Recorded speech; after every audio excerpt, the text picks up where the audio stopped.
time now for Money Matters, where we talk about some of the biggest stories impacting your wallet this week. I'm Jonathan Martin. Well, first up, 80,000 student loan borrowers are about to feel some relief. The White House announcing nearly $5 billion in student debt cancellation. President Biden says the money would help teachers, members of the military, nurses, and other public service workers. Now, the relief is the result of the U.S. Department of Education's fixes to its income-driven repayment plans and public service loan forgiveness program. Biden's announcement also now brings the total debt cancellation to $132 billion for more than 3.6 million borrowers to date.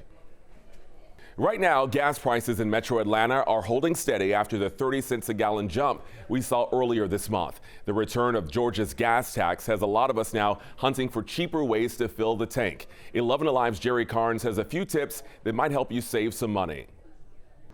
It's not just where you buy your gasoline, but when. Generally, the best time to fill your tank is early in the week. Monday is the day to find the cheapest gas in Metro Atlanta, according to a study by Gas Buddy, with Saturday being the hardest day to save money. As far as the rest of the state, Tuesday is the best day to fill up, with Sunday the day you're least likely to find a bargain. Andy Lipow of Lipow Oil Associates says stations adjust their prices according to demand. The retailers are pretty savvy. Tuesday is generally a low demand day, and they're willing to cut their prices to entice those consumers to fill up and go inside the convenience store. Here's a sampling of current prices based on reports from Gas Buddy. Those prices vary widely, from the station on Windy Hill Road in Marietta selling gas for $2.49 a gallon to the $3.89 a gallon gas at a station on Peachtree Road in Buckhead. Typically, the cheapest gas is found in the suburbs. According to AAA, gasoline in Cobb County is averaging 7 cents a gallon less than Fulton County. DeKalb is 8 cents cheaper. Gwinnett and Cherokee, 12 cents. Henry, 16 cents. And Hall County, 20 cents a gallon cheaper. Generally speaking, the closer that this service station is to the city center, the more expensive gasoline is going to be because they're paying for higher costs, whether it's real estate, taxes, or labor. There are stations with reward plans that offer discounts to regular customers. Many people are looking for jobs that offer the work from home option, but right now there are scammers trying to take advantage. To find these jobs, many people take to websites that showcase the job openings, but some open positions are too good to be true. The Federal Trade Commission says nannies, caregivers, virtual personal assistants, and mystery shoppers are just some of the job listings that scammers like to put out there. Experts say when you apply, they ask for your personal information and it goes downhill from there. The next thing you know, you're saying, okay, part of the hiring process, we need to get your tax information. So we need your social security number. So they say the best thing you can do to make sure the job listing is real is to do your research. Go directly to the company's website and also look them up on the Better Business Bureau's website as well.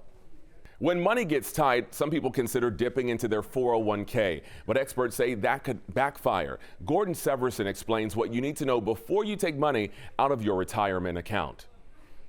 Well, it's obviously a big concern. Before dipping into your retirement accounts, Grant Meyer with GTS Financial says first look at your savings accounts. If you don't have any savings left, then look to your Roth IRA account if you have one. Since you already paid the taxes on that money, you can withdraw your contributions tax-free and without any penalties. If you don't have a Roth, then Meyer says you can consider dipping into your 401k, but there are 3 different ways to do that. You potentially could take a loan out to cover a shortfall. The neat thing with a loan is that you do pay yourself back. If your 401k plan allows loans, you can borrow the money and pay yourself back over time. And I don't know about you, but I would much rather pay myself interest than pay interest to a credit card company or to a bank for a personal loan. Megan Hannon with Boulay Financial Advisors says the second best option is to make a hardship withdrawal on your 401k. You'll need to talk to your 401k plan advisor, and you'll need to prove that you need the money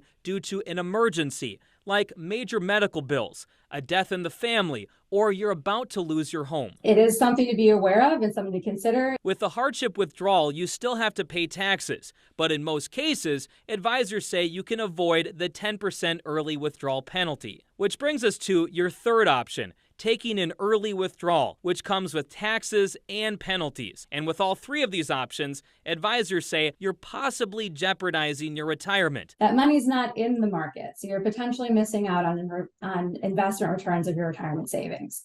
So that's something that you definitely want to be aware of. It is getting harder and harder for first-time home buyers to make their first purchase. That's because right now the housing market is frozen and expensive. New data from the National Association of Realtors shows that this year, the typical home buyer's salary is $107,000. That's a 22% jump from this time last year. But the median income for American families is $75,000, and experts say high mortgage rates caused the spike. For a starter home, a minimum about $4,000 a month, plus the down payment close to $100,000. Unless you have generational wealth, it's very, very challenging right now. So today, the median American household needs almost half of its income to cover the cost of owning a home. Thankfully, there is some hope. The National Association of Realtors chief economists believe mortgage rates have peaked and will start dropping over the next couple of years. Well, the feeling you get when you give back is backed by science. Studies show that donating to others may have some positive health effects, including reducing blood pressure and improving heart health. But in certain charity-seeking situations, some may feel a different type of pressure. Or Jennifer Bellamy explains the pros and cons of Checkout Counter charity. 'Tis the season for giving gifts and giving back. Would you like to give $1 to this particular organization? It's known as Checkout Charity, rounding up your purchase or tacking on a few extra dollars to a charity of your retailer's choosing. But personal finance expert Sarah Rathner says many Americans don't feel gleeful while giving. We are feeling the sense of guilt or shame if we don't donate this time of year. And that means that people are begrudgingly giving money at the register. Social pressure can be a major driving force when donating at the retail counter, and Ohio University researchers say this can induce anxiety. At the point of checkout, there are some real consequences that happen for customers. Specifically anxiety and maybe them feeling like a bad person if they're not giving. While customers may temporarily feel uneasy, the extra pennies do add up. Grocery chain Albertsons raised more than $43 million for hunger relief at registers in 2022, according to Engage for Good.